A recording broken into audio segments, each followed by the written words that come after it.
Welcome to the Survivor to Thriver show with your happiness expert, Samya Bano. Do you feel stuck, silent, and stressed?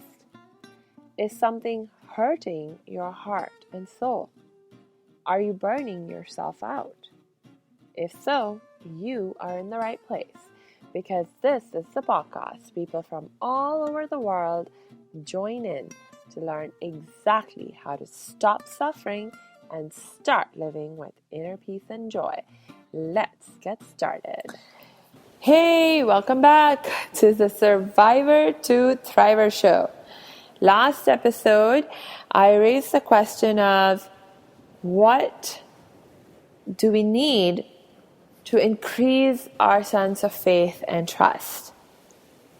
Because it is our faith and trust that allow us to take courageous action, to take action in the face of our fears, to act in spite of our fears.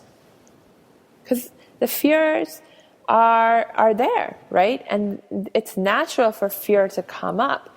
Anytime we're going to travel into an unknown aspect of life, anytime that we strive to grow, to live into our full potential, to live excellence, to do things that are just beyond our current capacities, our current capabilities, fear will come up. It's just part of the process.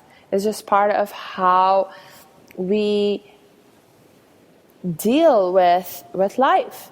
And fear is not a bad thing, by the way. It's important that we honor the voice of that fear. Because that fear is trying to keep us safe. And so the way we honor the fear is by not just blindly rushing into whatever it is that we are afraid of. We honor the fear by thinking to ourselves, okay, all right, what precautions can I take? What preparation can I make in order to help me be more safe in doing what I need to do? So you don't give up on your goal just because you have fear. Or at least you need not give up on your goal just because you have fear. You can honor the fear and continue on towards your goal. Right? A quick example of that may be the analogy of, let's say, you need to jump off a cliff. You can imagine any reason you like for why you may need to jump off a cliff. Now let's say you're looking over the edge of the cliff and you feel fear, but you need to jump off. So what are you going to do? What are the choices that you have? We could make the choice to totally give in to our fear and just back away and forget about jumping off the cliff and face whatever the consequence of that choice is. But let's say you're like, okay, no, that's not an option.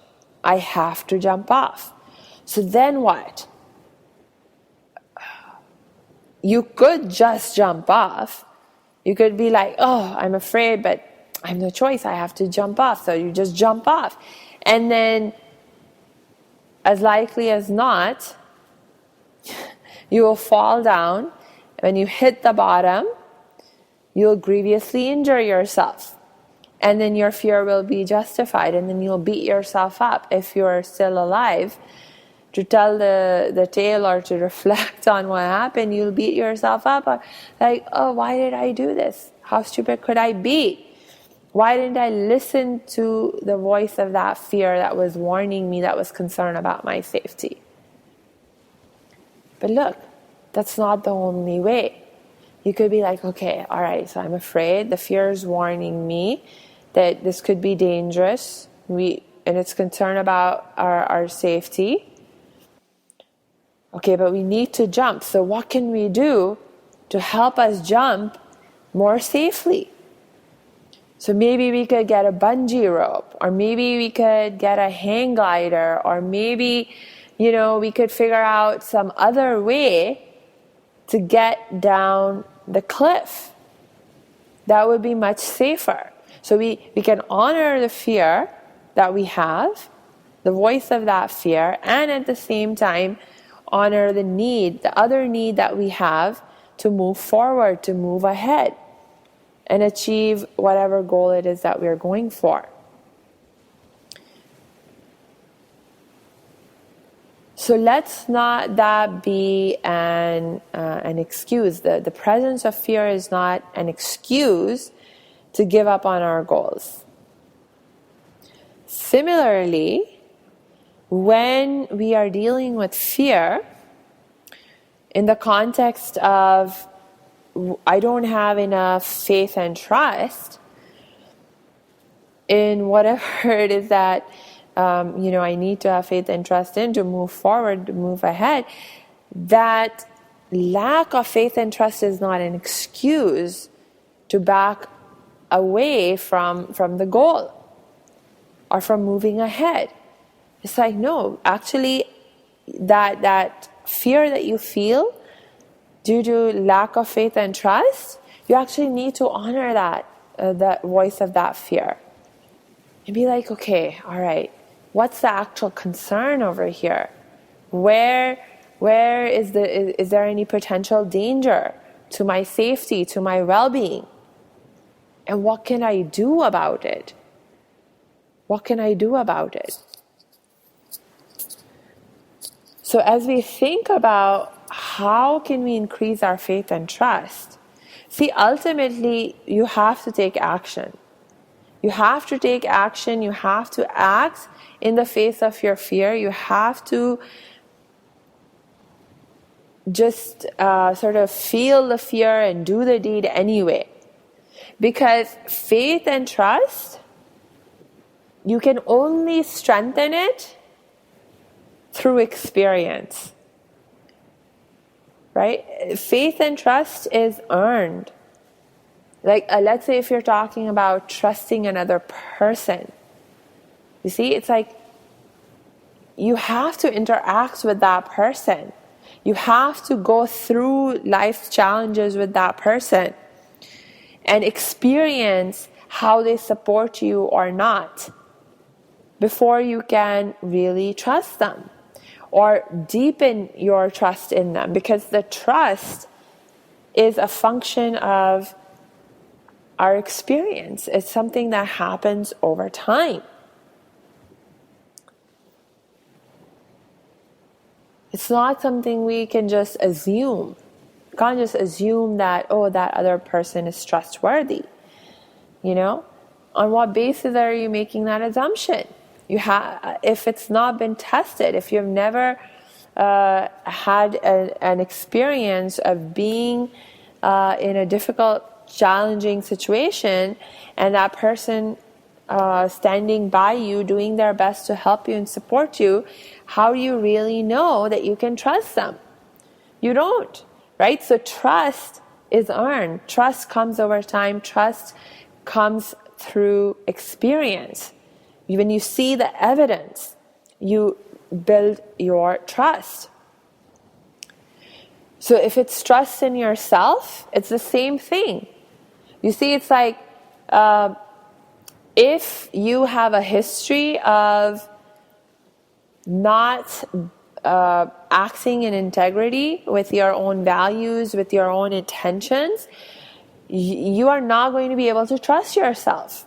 Because every time you say to yourself, okay, I will do this or I will do that, and then you don't do it, you sort of punch a hole in your container of trust for yourself. If it is that you need to deepen or strengthen your trust and your sense of God, your belief, your idea of God, well, you know what? that will also only come over time and through experience. When you go through hard times and you get yourself find yourself out on the other side, and if you are able to see that your understanding of God, the God that you know, and as you understand your God, that God had a hand in your success and pulling you through those difficult times, that is what's going to deepen your faith and trust in your God also. So you have to act. You have to act. There's no way around this. See, but here is something that I can tell you, that even if it's scary and you have to act through your fear, there are things that we can do to make it easier. It will never be absolutely easy or completely easy to overcome your fears, to step into your greatness, to commit to living excellence. It'll never be absolutely easy, but there are a lot of things that we can do to make it easier for ourselves to do, to face, to reduce the fear.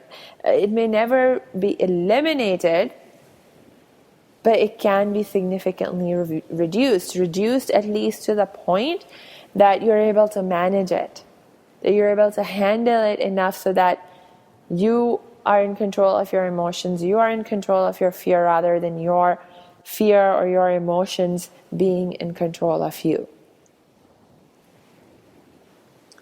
So what are some of those things that we can do to make the process of facing our fears, of acting with faith and trust, because act you must, what can you do to make it easier?